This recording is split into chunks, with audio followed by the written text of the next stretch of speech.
The recording. Good morning. Today is Thursday, October 14th, and we're going to complete the example in which we consider two bars aligned. That means that the x-axis for both is the same. So they are aligned, okay? Then in the second part of the session, we're going to consider a different situation. Let's consider two bars like this. So the x-axis of one is like this, and the other is like that. So in the joint where the two bars elements coincide, the x component does not coincide. So the x component of this is like this, the x component of that is like that. And in that case, what we do is we establish a common, what we call a global reference system. Okay, so in that case, what we have to do is to transform this into a global reference system. Same for the other. And now we can establish the equilibrium continuity in that point, but using this common global reference system. And then we can complete an example. More or less, that's the idea for today. Let's see. Here. Can you see the screen, people? Yes, doctor. Okay, so we were analyzing this case in which the weight of the bar is going to be included. Okay, so we split this in two elements. That's our discretization. And this is element one, this is element two. Total length is big L. The element length is little l for each one of them, which is half in this case. For each one of them, we know that this is the equations that we have to satisfy in order to have equilibrium of each one of the joints. That's all. This force, I think there is a, well, in this case, there is no problem, but this is the force which is needed to apply in the first joint of the first element. This is element, this is joint. Similarly, this is the force that has to be applied in the first joint, but of the second element. This is this one here. But the problem is that we see that the second joint of the first element coincides with the first joint of the second element. See, this point here, this joint is common to both of them. So in order to establish what we consider as a condition, required condition of continuity, this value has to be equal to this one. Also, if we have an external force here, this external force here has to be like splitted. One part of that will be required in order to establish equilibrium for this bar, and the rest will be applied in order to enforce equilibrium of the second one. But we have to be certain that this part here plus this part here recuperates the total external force, which is this one. Okay, so in order to do that, we establish this common labeling. Okay, so this is just joint one, joint two, joint three. So this joint now is just joint two. And we can see that this joint is the second for the first element, but it's the first for the second element. Okay, and this way we can establish equilibrium. Okay, so the other part what we said is that this is the external force. Okay, this is the external force that we require in this joint in order to have this element in equilibrium. And this part here is the force that we need to apply in this point, in this joint, but to have the equilibrium of the second element. So if we combine these two, we have to recuperate the total force that we have in this joint. You see that this is large F, this is little f. Now, in this way, we can establish the equilibrium for each one of the three joints, for joint 1 and joint 2. And in this case, we have to combine this and that, and this, and then we're going to continue for the joint 3. Okay, people, so far, is there any question? Is there any question so far? No. Okay.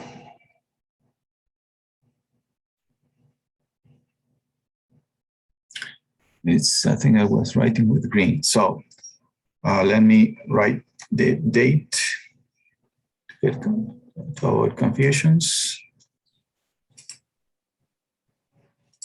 So today is October 14th.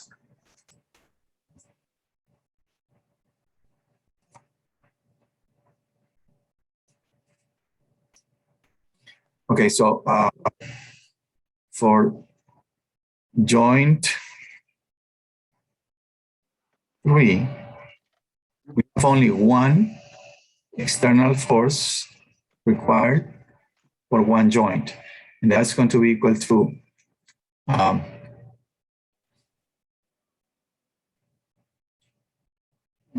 lost. Is minus EA over little l, but this is for the second element. EA over L for the second element also, and multiply by D2x, D3x. Okay, and you see that this element or this displacement of the second joint here is the same as this one here, and is the same as this one here. Okay, now what we do next is we put the whole thing together in one single matrix equation. We need some more room, so let's put it here. Putting the three equations together in matrix form.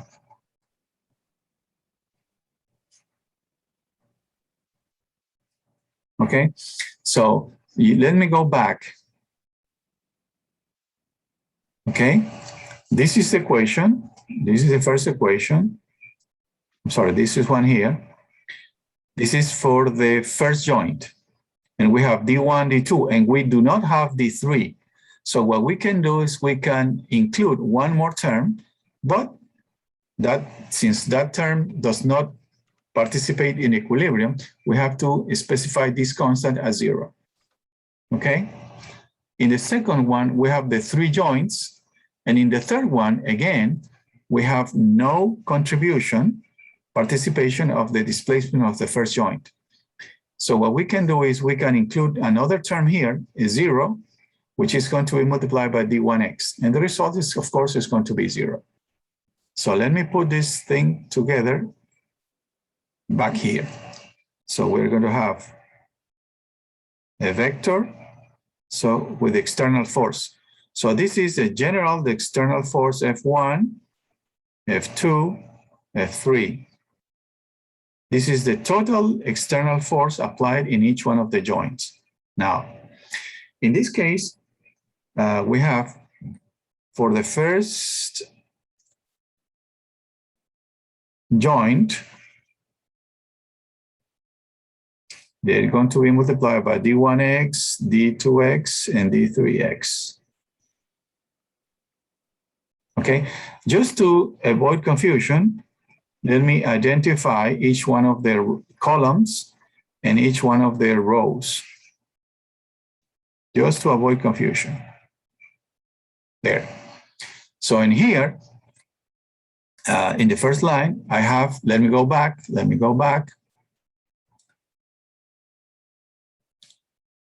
See, I'm going to include this equation. Okay? In the second row, I'm going to include this equation, and for the third, it's going to be this one here. So let me use this color, different color for different pieces. Okay, let me use this one. It's going to be this. So here we're going to have EA over L from the first element. Here I'm going to have minus EA over L of the second element. And here I'm going to have 0. I'm not going to write it. Okay, for F2, for the equilibrium of the second joint, let me go back. Here, we're going to have this element. This is a composition. There are two terms here, and the third one is just a single one. So let's do it. So we're going to have here, it's going to be minus EA over little l of the first element. Here I have EA over L. Oh, there's an error here. There is an error. Doctor, could you let in Andres Nevares? I'm not the host, so I can't. Okay, I'm going to ask you to be the host again. Jesus.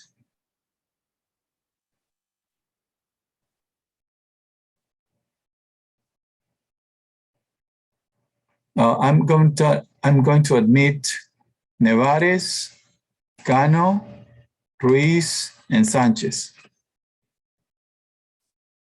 Okay, this, I'm sorry, that was an error here. It wasn't 2, it has to be 1.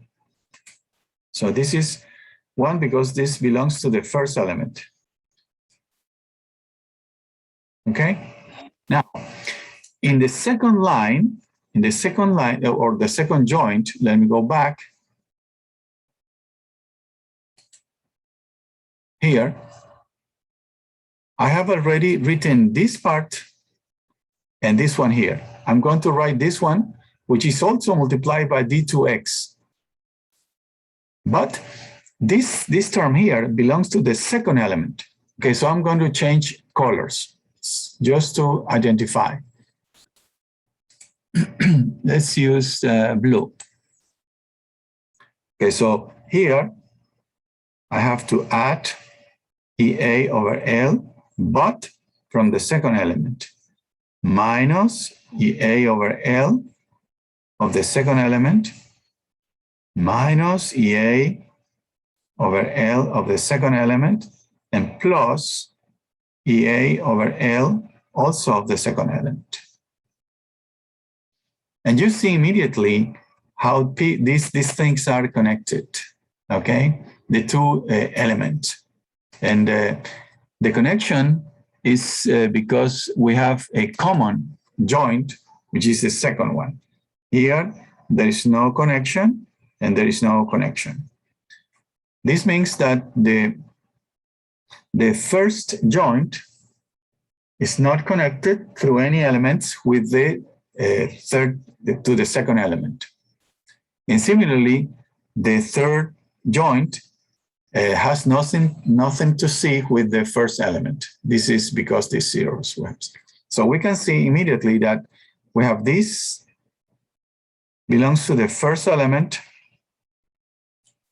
and this to the second one. And you see that the connection here.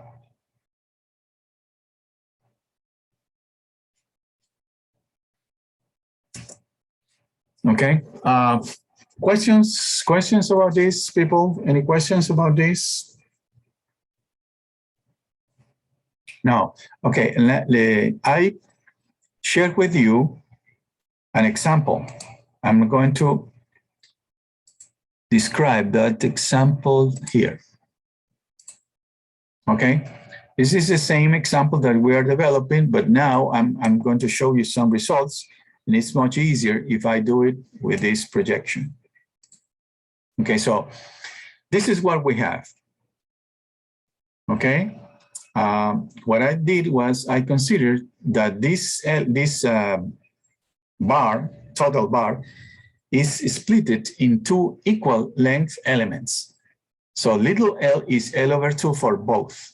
And in that case, this term, EA over L, can be taken out of this matrix as a common term.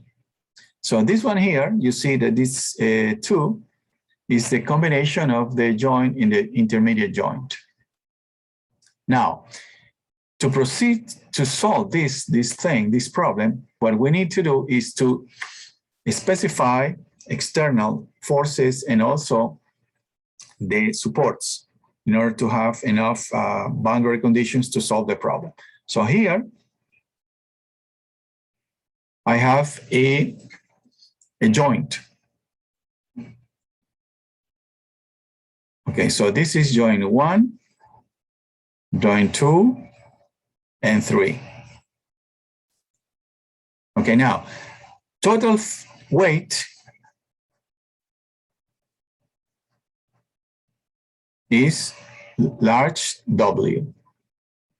Okay, so we have distributed this, but now the problem is that this is a discretized analysis.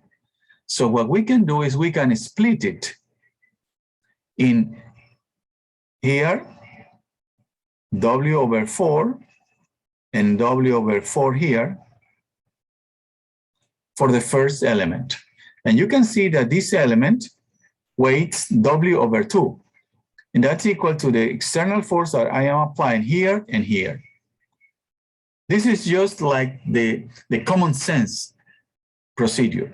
Don't worry, at the end of in chapter 4, we're gonna do this, but in a more consistent way. Similarly, for the second element, we have 1/4 here and 1/4 here. So you can see that 1/2 and 1/2 for each one of the elements, and we recuperate W.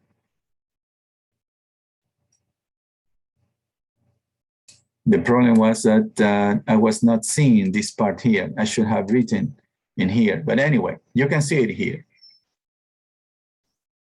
Now, what else? Here, we see that this point doesn't move.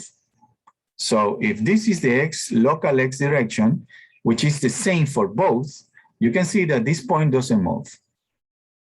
So that means that D1X is 0.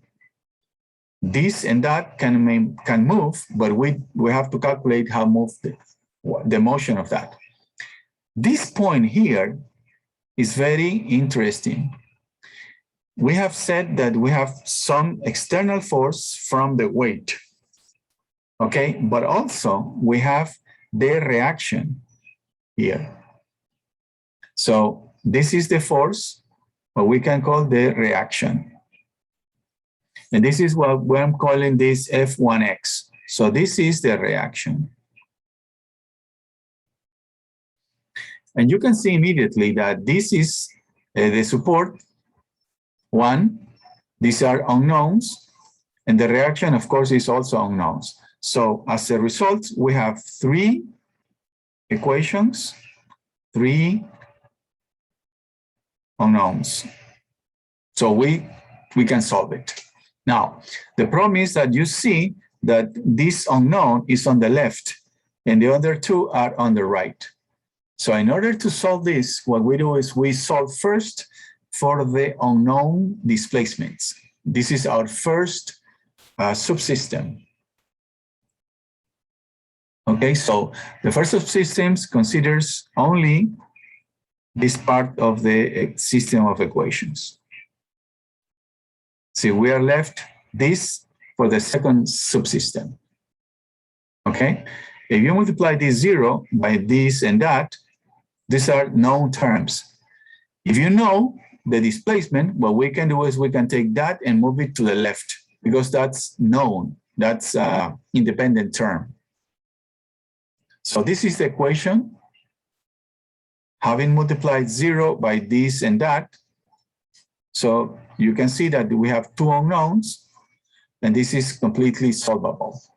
So this is two unknowns. Okay, this is the solution. You can check later on. And right now, you see that we know D1. Here we have D2 and D3.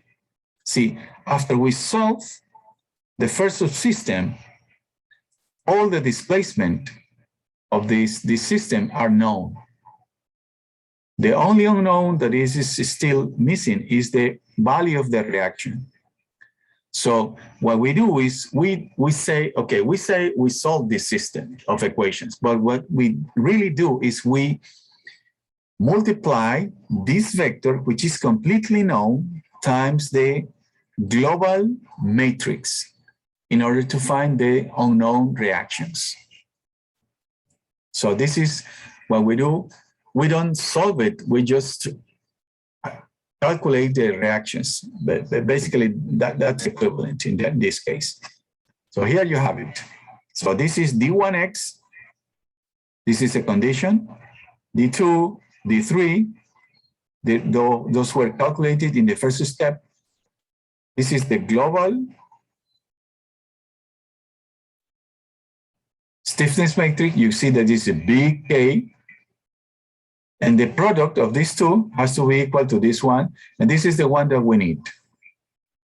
Okay, please remember that if I multiply this times this, I get the combination of these two. And this is the reaction, and this is the external force because we have a distributed force on this joint. Okay, and from here, you can evaluate that F1, that's the reaction, okay, is equal to minus F. Remember, the reaction is an external force. That means this is acting on the system. And that's because of the support. People, does this make sense? That the reaction will be minus W? People, somebody? Anybody? Does this make sense to you? People, somebody, tell me. Anybody? Makes sense? Yes, That is... Good morning, Dr. Pera speaking. Yeah, yes, because the X is pointing downwards. Exactly, and the reaction? And, the external force. Exactly. Have to pull in the upper direction. Exactly. And that's negative.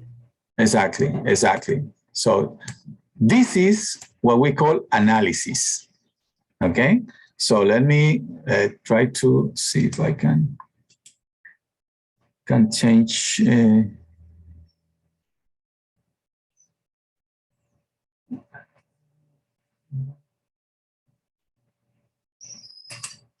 Okay, let's see if it works or not.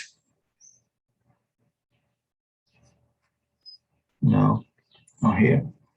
So I have, this is the force. I'm sorry, this is the bar. And what we have is pieces of external forces. I lost the pen somehow. Okay. Oh, shoot. So here I have W/4, W/2, W/4. And then the external force points in the upward direction and is equal to W. So yeah, makes sense, as Ms. Vera said. So this is the X direction and the reaction equal to W, and you see that we have equilibrium. These are the displacements, and yeah, makes sense. Now, we have done an approximation. This is not exact, okay? And we will see that in a minute. Let's try to erase. Okay. So here we have the solutions in a more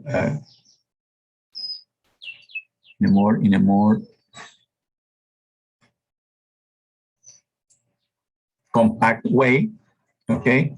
This value here, well, this is the total length of the bar, but we have shown divided by the length of the element. So from here to here is from here to here. Here we have the second joint and the third joint. So here, this value was calculated, and similarly for this one. But remember that for each one of these elements, we said that U approximated is equal to 1 minus x divided by L, x divided by L, and then we say this is d1x, d2x for each one of the elements. Okay, so in the first one, this is 0, and the second, we calculated. And in between, this is a line. So this is the green line that we're seeing here. So this is an approximation. And you see, immediately see that there is a difference. That's an error. Okay, similarly for the second element. And you can call it anyway, but this is error. Why? Because we assume that the distribution in here, from here to here, follows this linear relationship. And the problem is that when you have this type of situation, you have distributed force, you have, this is the equation that you have to solve. That's U comma, and it's equal to minus, this is the weight per unit length. And the solution of this is what? What's the shape of this, the solution of this? Somebody. If you integrate twice this, what are you going to obtain? Somebody?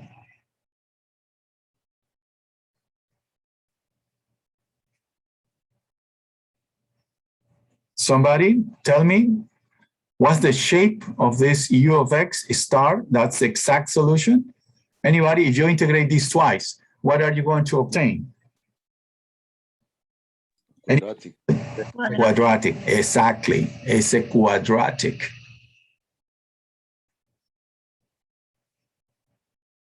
So this is the assumption. This is finite element method interpolation. And this is analytic. And of course, this is different than that.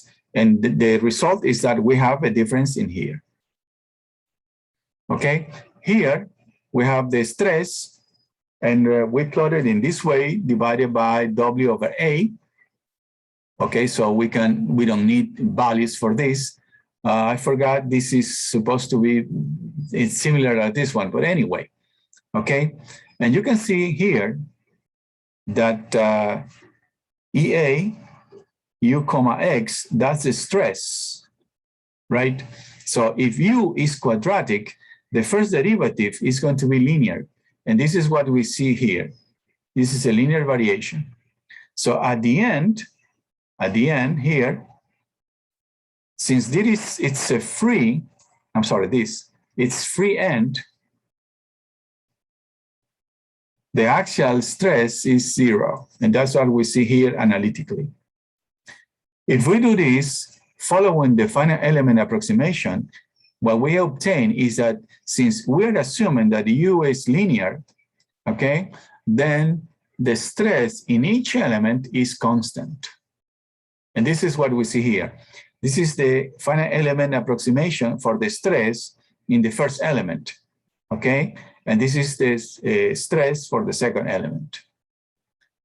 Of course, there is some differences. That's what we have said before.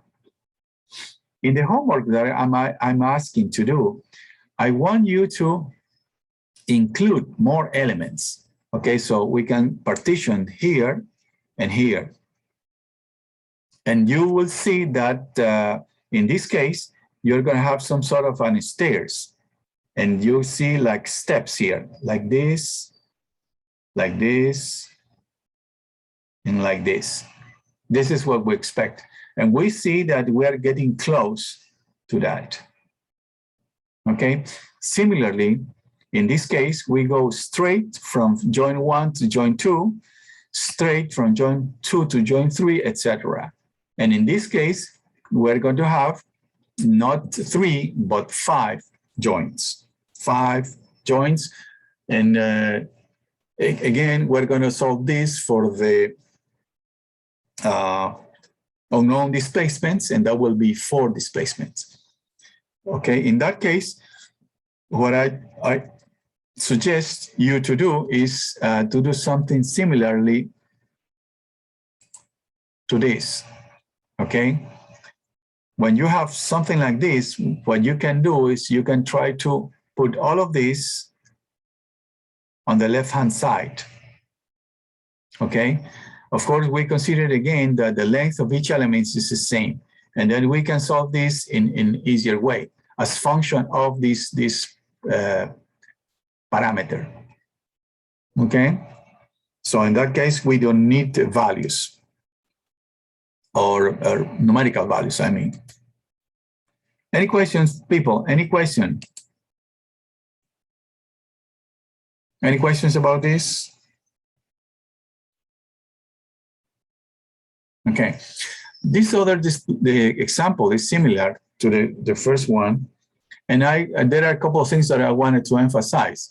You see here that we have a concentrated force here, and the length of each one of these elements is not the same. Also, you see that this is an indeterminate case. Let me go back. Here, there is only one unknown, which is the reaction. So you can solve this using static equilibrium relations. But here, that's not enough.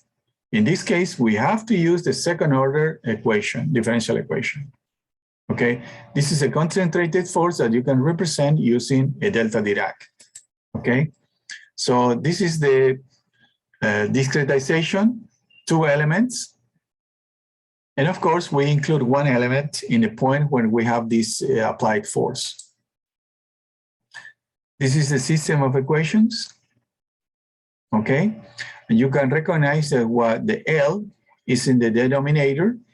The L for the first element is 20. The L for the second element is 50. This is what you see here. This point here is common, so you have the combination of both.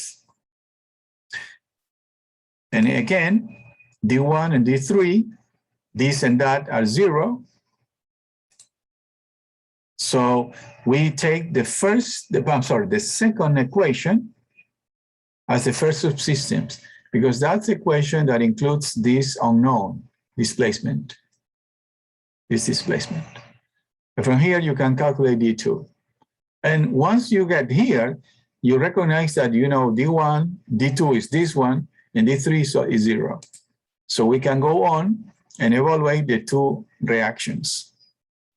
And of course, we can see that if you apply this force closer to the left end, the reaction on the left is higher than the reaction on the right.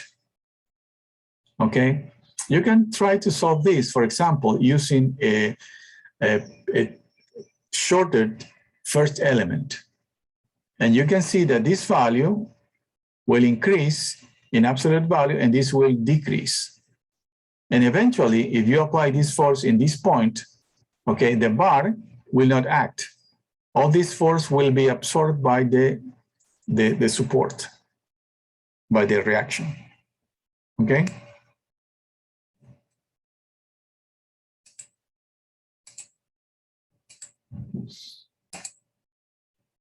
So these are the details.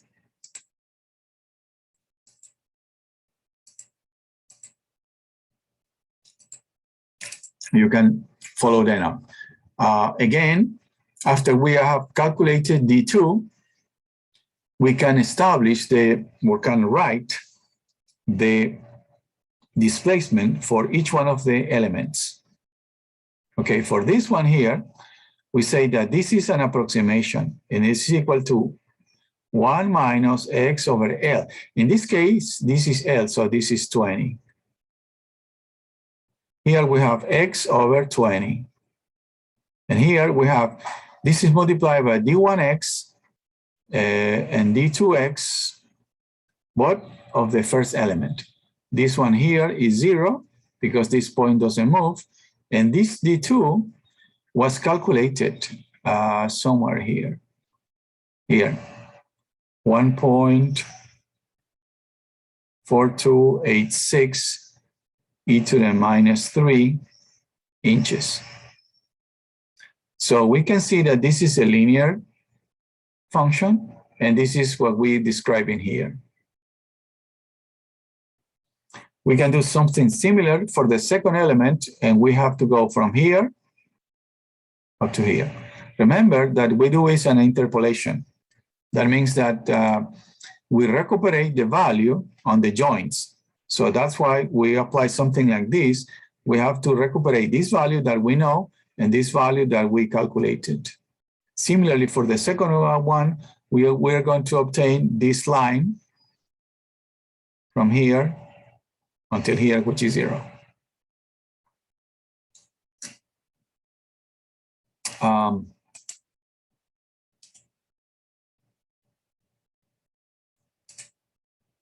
And in this case, for each element, we have to go on and calculate the stresses. And for that, we first calculate the strain.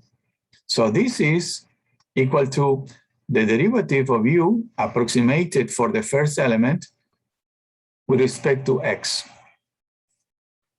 Okay, since this is linear, this derivative will give us a constant.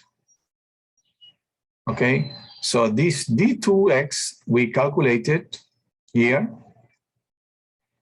This d1x is 0 because this is fixed. And this is the length of the first element. For the second, we have to be careful because differentiate, this is the second element, I'm sorry, the second joint, the first joint of the second element. This should be little l. I'm sorry. And then you have 50, which is this one. So the second joint of the second element is this one. It doesn't move. So that's why this is 0. Minus. And this displacement corresponds to the motion of this joint, which is equal to this value. That's why we have it here. But the results is going to be that this strain is going to be positive for this one here. But it's going to be negative for this one here.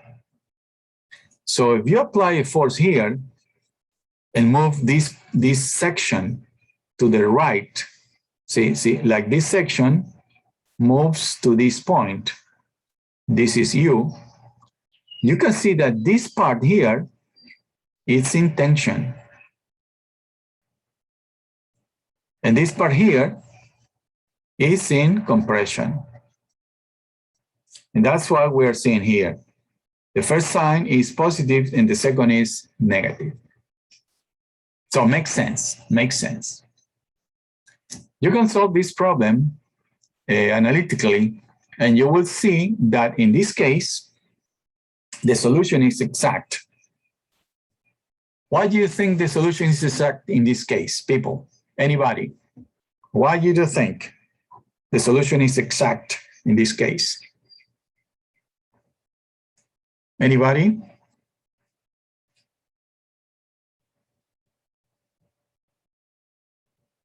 Anybody, please? Why the solution you think is exact?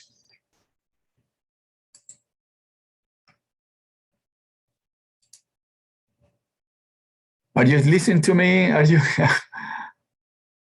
Or I'm just talking to myself?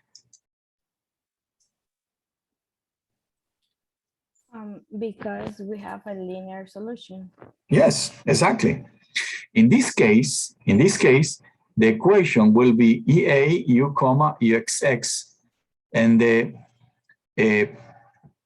external force is going to, per unit length, is going to be minus, let's call it F for this 6,000, and the multiply by X minus, let's suppose that this point, this 20, it's A. So that's the solution. And you integrate once, and you get the step. And you integrate one more, and you got the ramp. And the ramp is just a linear distribution, but with different slopes. Okay, but this is linear in a certain range. And this is exactly what we have done with the finite element approximation. So if we put a joint at the point when we apply an external force, we can expect to have an exact solution. In the previous case, we emphasized that somebody recognized that the solution for that is quadratic because we have the external force, the independent term, okay? This term here, the independent, was constant. If you integrate that twice, you got quadratic. Okay, so according to the type of external force, distributed external force, you're going to have the solution, and the finite element approximation is going to be exact or not. Doctor, could you let in Big Mardias? He has some inconvenience, so Okay, okay. People, is there any questions about this? No? Okay, in that case, we're going to start. We're going to take a first break. And when we continue, we will go on with the more real situation, which is the case when we have different bar elements, but they are not aligned. So we're going to have to specify a global reference system. Hello. And that's going to be the one that everybody has to take in order to understand each other. So everybody will talk the same language if you want.